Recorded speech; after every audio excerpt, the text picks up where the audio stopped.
अनंत कोटि ब्रह्मांड नायक राजाधिराज योगीराज परब्रह्म श्री सच्चिदानंद सद्गुरु साईनाथ महाराज की जय।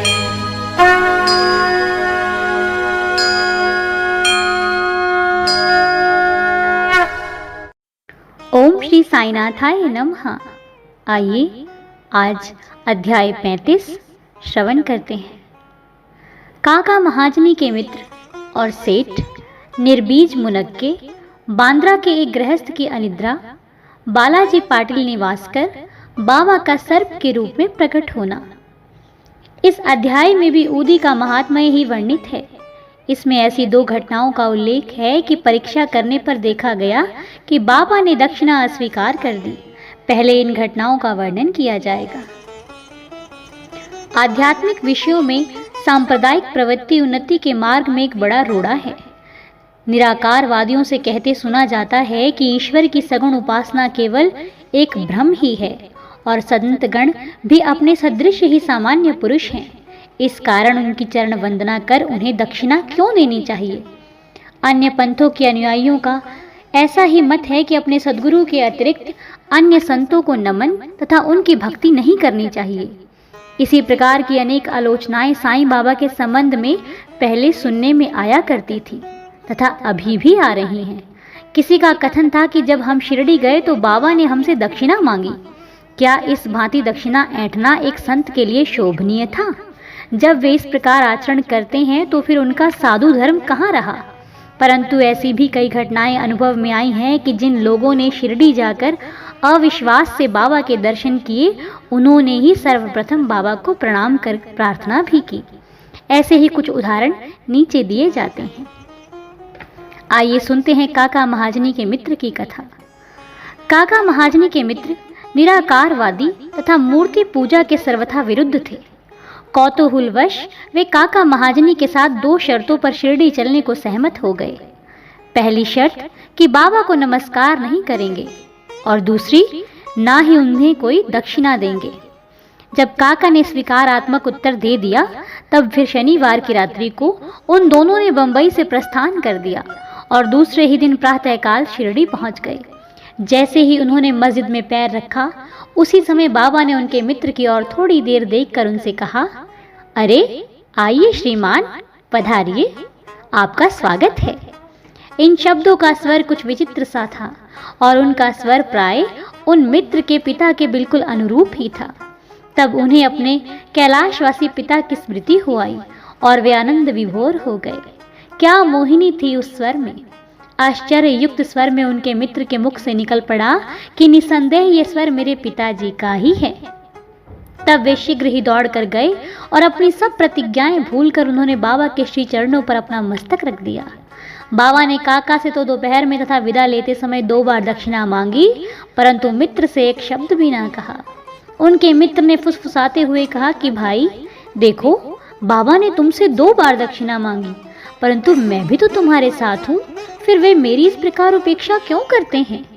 काका ने उत्तर दिया कि बेहतर तो ये होगा कि तुम स्वयं बाबा से पूछ लो। बाबा ने पूछा, क्या कानाफूसी हो रही है। तब उनके मित्र ने कहा कि क्या मैं भी आपको दक्षिणा दूं। बाबा ने कहा कि तुम्हारी अनिच्छा देखते हुए मैंने तुमसे दक्षिणा नहीं मांगी, परंतु यदि तुम्हारी इच्छा ऐसी ही है तो तुम दक्षिणा दे सकते हो। तब उन्होंने 17 रुपये भेंट किए, जितने काका ने दिए थे। तब बाबा ने उन्हें उपदेश दिया कि अपने बीच जो तेली की दीवार है उसे नष्ट कर दो, यानी कि भेदभाव की, जिससे हम परस्पर देखकर अपने मिलन का पथ सुगम बना सकें। बाबा ने उन्हें लौटने की अनुमति देते हुए कहा कि तुम्हारी यात्रा सफल होगी। यद्यपि आकाश में बादल छाए हुए थे और वायु वेग से चल रही थी, तो भी दोनों सकुशल बंबई पहुंच गए। घर पहुंचकर जब उन्होंने द्वार तथा खिड़कियां खोली तो वहां 2 मृत चमगादड़ पड़े देखे। एक तीसरा उनके सामने ही फुर्र करके खिड़की से उड़ गया। उन्हें विचार आया कि यदि मैंने खिड़की खुली छोड़ी होती तो इन जीवों के प्राण अवश्य बच गए होते, परंतु फिर उन्हें विचार आया कि यह उनके भाग्यानुसार ही हुआ है और बाबा ने तीसरे की प्राण रक्षा के हेतु हमें शीघ्र वहां से वापस भेज दिया। काका महाजनी के सेठ। मुंबई में ठक्कर धर्मसी जेठा भाई सॉलिसिटर की एक फर्म थी। काका इस फर्म के व्यवस्थापक थे। सेठ और व्यवस्थापक के संबंध परस्पर अच्छे थे। श्रीमान ठक्कर को ज्ञात था कि काका बहुधा शिरडी जाया करते थे और वहां कुछ दिन ठहरकर बाबा की अनुमति से ही वापस लौटते हैं। कौतूहलवश बाबा की परीक्षा करने के विचार से उन्होंने भी होलिका उत्सव के अवसर पर काका के साथ ही शिरडी जाने का निश्चय किया। काका का शिरडी से लौटना सदैव अनिश्चित सा ही रहता था, इसीलिए अपने साथ एक मित्र को लेकर वे तीनों रवाना हो गए। मार्ग में काका ने बाबा को अर्पित करने के हेतु 2 सेर मुनक्के मोल ले लिए। ठीक समय पर शिरडी पहुंचकर वे उनके दर्शनार्थ मस्जिद में गए। बाबा साहेब तरखड़ भी वहीं पर थे। श्री ठक्कर ने उनसे आने का हेतु पूछा। तरखड़ ने उत्तर दिया कि मैं तो दर्शन के लिए ही आया हूँ, मुझे चमत्कारों से कोई प्रयोजन नहीं, यहाँ तो भक्तों की हार्दिक इच्छाओं की पूर्ति होती है। काका ने बाबा को नमस्कार कर उन्हें मुनक्के अर्पित किए। तब बाबा ने उन्हें वितरित करने की आज्ञा दे दी। श्रीमान ठक्कर को भी कुछ मुनक्के मिले। एक तो उन्हें मुनक्का रुचिकर ना लगता था, दूसरे इस प्रकार अस्वच्छ खाने की डॉक्टर ने मनाही की थी, इसीलिए वे कुछ निश्चय न कर सके और ना चाहते हुए भी उन्हें ग्रहण करना ही पड़ा।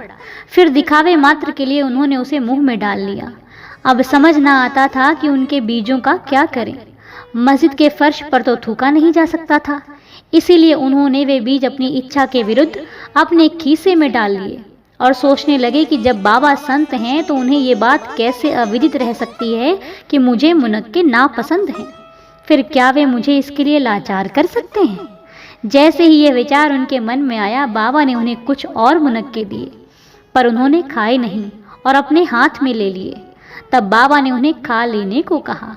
उन्होंने आज्ञा का पालन किया और चबाने पर देखा कि वे सब निर्बीज हैं। वे चमत्कार की इच्छा रखते थे, इसीलिए उन्हें देखने को मिल गया। उन्होंने सोचा कि बाबा समस्त विचारों को तुरंत जान लेते हैं और मेरी इच्छा अनुसार ही उन्होंने उन्हें बीज रहित बना दिया।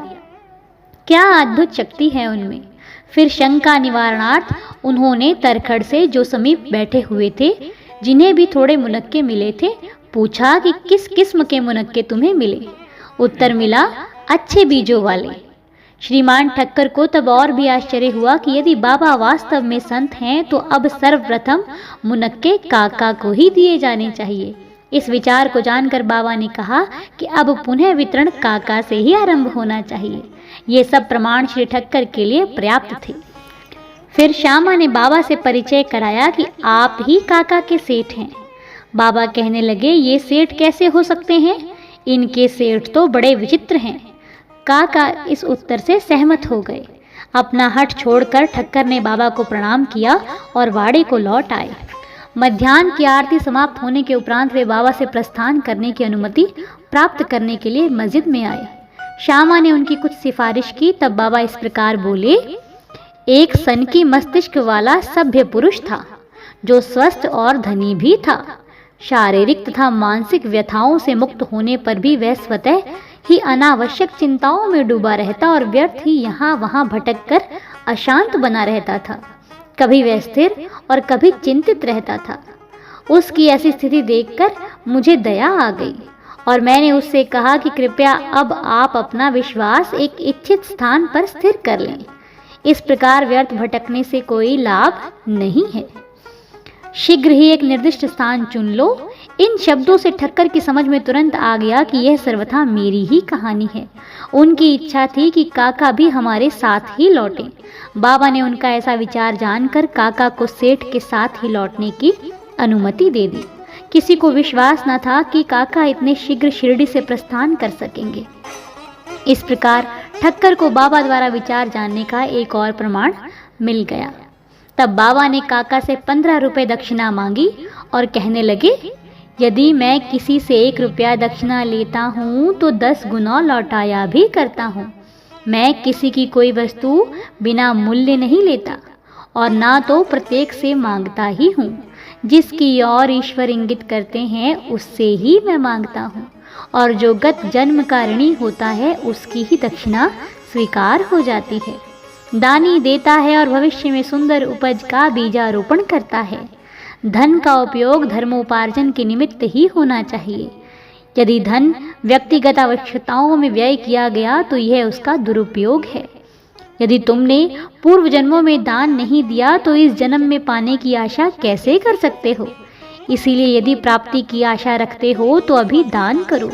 दक्षिणा देने से वैराग्य की वृद्धि होती है और वैराग्य प्राप्ति से भक्ति और ज्ञान बढ़ जाता है। 1 2 और 10 गुना लो। इन शब्दों को सुनकर श्री ठक्कर ने भी अपना संकल्प भूलकर बाबा को 15 रुपए भेंट किए।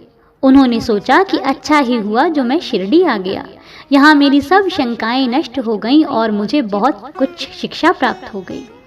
ऐसे विषयों में बाबा की कुशलता बड़ी अद्वितीय थी।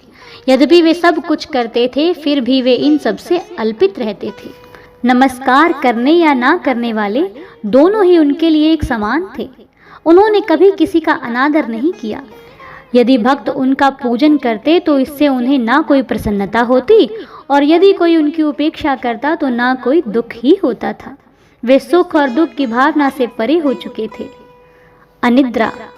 बांद्रा के एक महाशय कायस्थ प्रभु बहुत दिनों से नींद न आने के कारण अस्वस्थ थे। जैसे ही वे सोने लगते उनके स्वर्गवासी पिता स्वप्न में आकर उन्हें बुरी तरह गालियां देते हुए दिखने लगते थे। इससे निद्रा भंग हो जाती और वे रात्रि भर अशांति महसूस करते थे। हर रात्रि को ऐसा ही होता था, जिससे वे किंग कर्तव्य विमूढ़ हो गए। एक दिन बाबा के एक भक्त से उन्होंने इस विषय में परामर्श किया। उसने कहा कि मैं तो संकट मोचन सर्व पीड़ा निवारणी ऊदी को ही रामबाण औषधि मानता हूँ, जो शीघ्र ही लाभदायक सिद्ध होगी। उन्होंने एक ऊदी की पुड़िया देकर कहा कि इसे शयन के पूर्व माथे पर लगाकर अपने सिरहाने रखो। फिर तो उन्हें निर्विघ्न प्रगाढ़ निद्रा आने लगी। यह देखकर उन्हें महान आश्चर्य और आनंद हुआ। यह क्रम चालू रखकर वे अब साईं बाबा का ध्यान करने लगे। बाजार से उनका एक चित्र लाकर उन्होंने अपने सिरहाने के पास लगाकर उसका नित्य पूजन करना प्रारंभ कर दिया। प्रत्येक गुरुवार को वे हार और नैवेद्य अर्पण करने लगे। अब वे पूर्ण स्वस्थ हो गए और पहले के सारे कष्टों को भूल गए। बालाजी पाटिल निवासकर। ये बाबा के परम भक्त थे। ये उनकी निष्काम सेवा किया करते थे। दिन में जिन रास्तों से बाबा निकलते थे उन्हें वे प्रातः काल ही उठकर झाड़ू लगाकर पूर्ण स्वच्छ रखते थे। इनके पश्चात यह कार्य बाबा की एक परम भक्त महिला राधा कृष्ण माई ने किया और फिर अब्दुल ने। बालाजी जब अपनी फसल काट कर लाते तो वे सब अनाज उन्हें भेंट कर दिया करते थे। उसमें से जो कुछ बाबा उन्हें लौटा देते उसी से वे अपने कुटुंब का भरण पोषण किया करते थे। यह क्रम अनेक वर्षों तक चला और उनकी मृत्यु के पश्चात भी उनके पुत्र ने इसे जारी रखा। आइए अब जानते हैं ऊदी की शक्ति और महत्व के बारे में। एक बार बालाजी के श्राद्ध दिवस की वार्षिकी के अवसर पर कुछ व्यक्ति आमंत्रित किए गए। जितने लोगों के लिए भोजन तैयार किया गया उससे तिगुने लोग भोजन के समय एकत्रित हो गए। ये देख श्रीमती निवासकर किंग कर्तव्य विमूढ़ सी हो गईं। उन्होंने सोचा कि यह भोजन सबके लिए पर्याप्त न होगा और कहीं कम पड़ गया तो कुटुंब की भारी अपकीर्ति होगी। तब उनकी सास ने उनसे सांत्वनापूर्ण शब्दों में कहा कि चिंता ना करो, ये भोजन सामग्री हमारी नहीं है, ये तो श्री साईं बाबा की है।